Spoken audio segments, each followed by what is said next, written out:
Hey, what's up, everybody? Welcome back to the Passive Money Plan.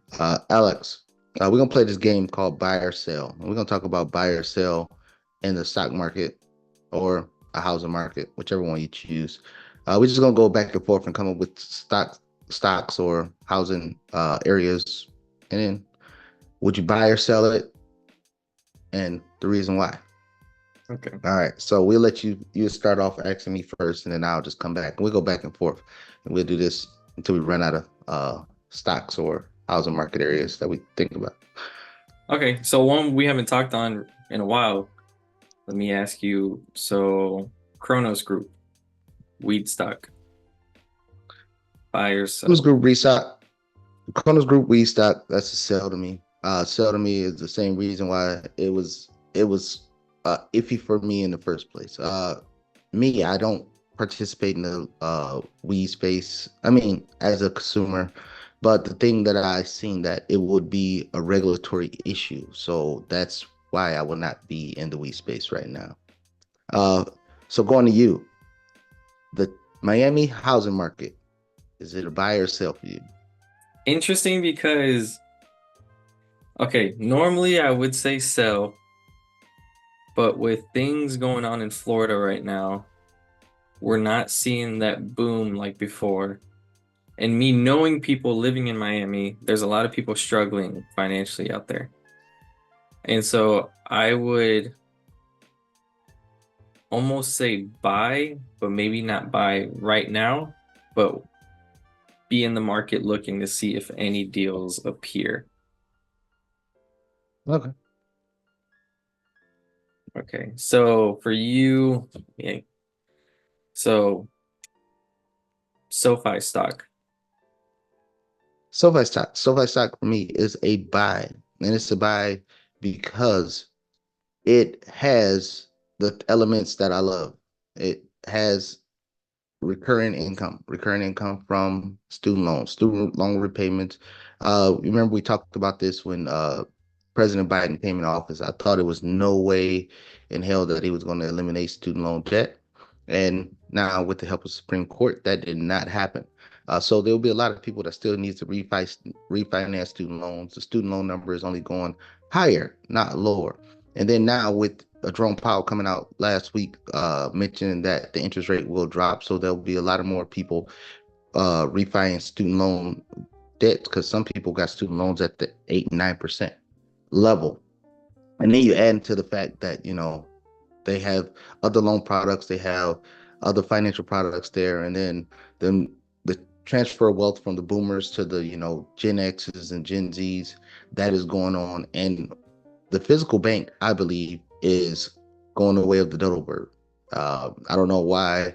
Just down the street from me, it was another physical Fifth Third Bank just built right down the street. But the aspect of going into banks, that stuff is so 1980s, 1970s. The new generation will do everything go online. They don't want to waste their time to spend their time going to banks, waiting in lines, dealing with the stuff like that. And then I think the economy itself, like, the last couple of weeks I've been traveling, every airport I went into, none of them took cash.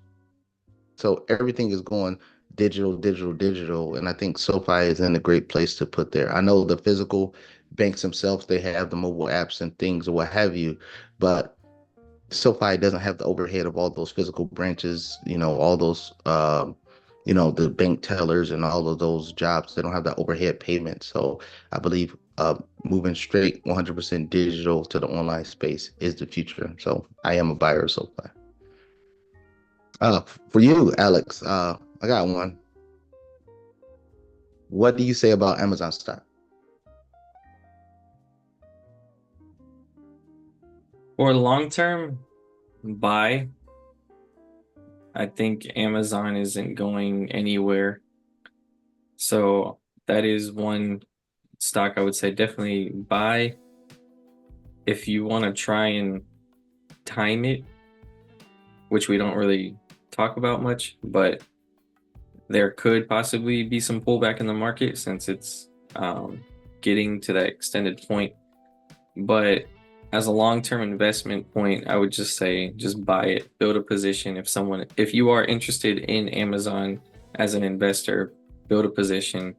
If there is a pullback, build a bigger position. So that is one stock that I definitely like, just for what they actually do. I mean, they've been very successful at conquering just about every space that they get into. So for you, Alabama housing market. Sell, sell, sell, sell. Uh, I don't I don't even have nothing else to add to that. All right, so I'm not gonna crucify all of Alabama, but for the most part, northern Alabama, close to the military base, maybe it's some buy aspects of there. I mean, now people in Alabama don't crucify me. Uh, it's just for me the economy of scale for the majority part of Alabama, it's it's not there for me. I mean, the bang for your buck is not there. The cost the cost the cost is very low, but obtaining and retaining tenant is and the obtaining and retaining tenants is very hard. And I'm saying this not based off of just anecdotal. I don't know anything about the Alabama housing market. I have family in Alabama, and I have people that play in the rental space in Alabama, and the horror stories that I hear, the horror stories that I hear, and then I try to mitigate, to try to fix for them. It's different. It's different. It's more of a handshake. Hey, I'm gonna pay you. Going through the process and all that stuff that just makes it not makes it worth my time. Okay. All right, Alex, for you, the U.S. stock market in general, SPY or S&P 500. What's your thoughts on the market? Buy or sell? I would buy it. Buy it. I mean, I believe in the US economy fully. I don't think that the US economy is anywhere close to collapsing at all. I mean, I think we're far, far from that. Um, so SPY as the market in general, I would buy it, hold it. Yeah. So for you, Gainesville, Gainesville housing market in Florida, Gainesville, Florida. Gainesville, uh, Gainesville. I'm a buyer. I'm a buyer, and reason why I'm a buyer, even though with the insurance rates insane, I'm a buyer right now is because I've seen softening in the market, especially in Florida. 2 months ago, uh, I posted in our Discord that when I did a search of motivated sellers in the state of Florida, it was 5,600 listings that was motivated. Now, as you know, Alex, I've been a bear on the Florida housing market for the past 3 to 4 years because of COVID, and then we saw house prices exasperating, we saw the insurance costs going up, and what have you. But I've seen a lot of softening in the Florida market. I look at the MLS for Florida market every day, even though I had no intentions on buying. But it's some opportunities that's brewing. I mean, now that we've gotten over the whole uh, student loan forgiveness, we've gotten over the whole Supreme Court issue. Um, you're seeing more and more kids going to college. They're needing housing.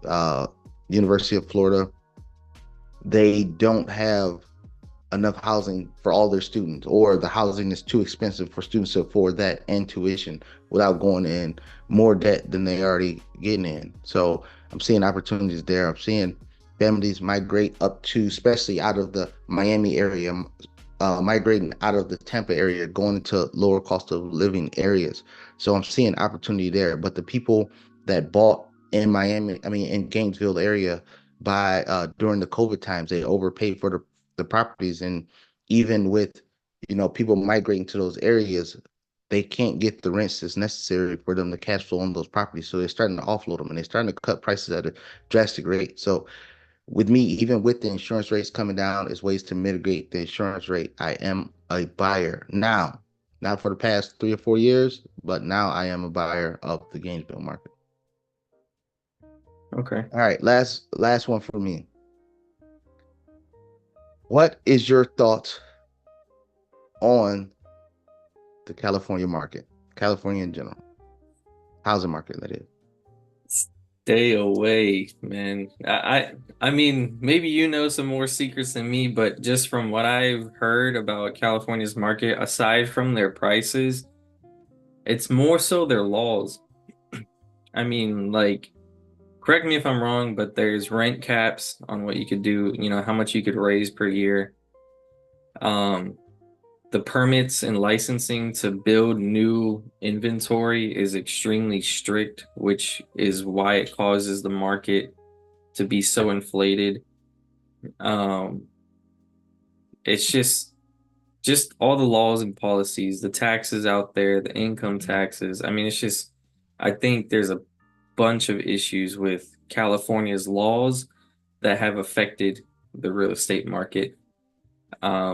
If California's government changed and their policies and laws started to change, I might reconsider my answer. California, they have been talking about rent caps, but that's more of a New York thing, rent control and all that. But they have not went there. I mean, do I see that possibility in the future? Maybe. Highly likely. If I'm going on a scale 1 to 10, I think it's probably like a 7 right now of them implementing something like that. But in some areas in California, I mean, we know how long COVID's been going on. In some areas of California, they just lifted the rental moratorium in some areas like a year ago.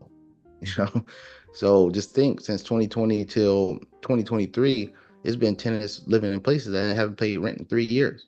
The landlords was was stuck, and you're right. It's very hard on landlords to be in that market to make a buck in some areas of California. I mean, of course, the people that got in there early, I'm talking about 90s, early 2000s, and it was some softer areas like the Fresno area, like the Sacramento area, and they got in for cheap. Then yeah, they can make it happen. But somebody new going in there today, it'll be very hard to cash flow if you're not doing your work and you're not willing to do work and think that you're just going to buy a regular residential home at you know, a high price and think you're going to just get tenants that's just going to stay for a long time at exorbitant amount of rent when with, like you said, the regulatory issues, the uh, the income issues, especially with taxes and things like that, and the government, really got their thumb on most of the citizens there. And I've seen a lot of people I respect have left the state of California and moved to other states because of those issues.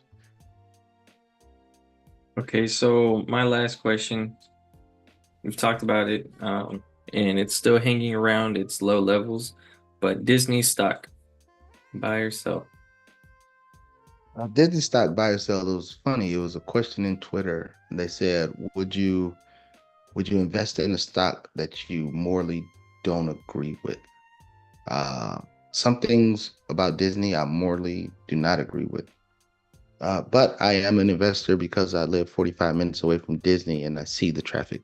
I see the numbers that's going into the facilities. I'm seeing the cruise numbers. I'm seeing all of that. I mean, people talk about going to Disney, like they said, they're going to the corner stores, even here in Florida. And then, you have all the outside travel coming to Disney. Then Disney is not just in Florida. You got Disney World in Florida. You got Disneyland in California. Numbers are still absolutely crazy. Then you got Disney in Europe. You got Disney in China. Then you got Disney Plus. Then you got all of the networks and the studios that Disney have. Disney just came out with the Wolverine Deadpool movie that was the highest rated, I mean, the highest grossing R-rated movie in the history of movie making. So Disney is still pumping out the numbers. So I am a 100% buyer of Disney, especially at these levels, lower levels, 90s to 70s. I'm backing the truck up in there and playing it for the long term. Disney just last year they brought back the dividend. So it's a long term play, but I think Disney, no matter what, for the majority, just because I I don't agree with something. Like me, I buy the Nike stock. I don't go out there and buy Nikes every day. Hell, I buy Nikes once every like 5 years. But I see everybody else doing it. If I base my investment thesis on what I do, I wouldn't be invested in nothing because I don't, go out there and consume much. You know, only thing I probably invest in is steak because I eat that every day of the week.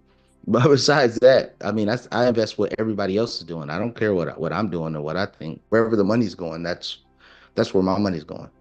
Investing wise, not consuming wise, but investing wise. So I would be a buyer of Disney, 100%.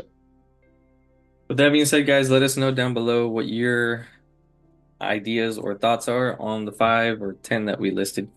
Let us know if you think you would buy or sell. Don't forget to share, subscribe, and like the video, and we'll see you guys in the next one.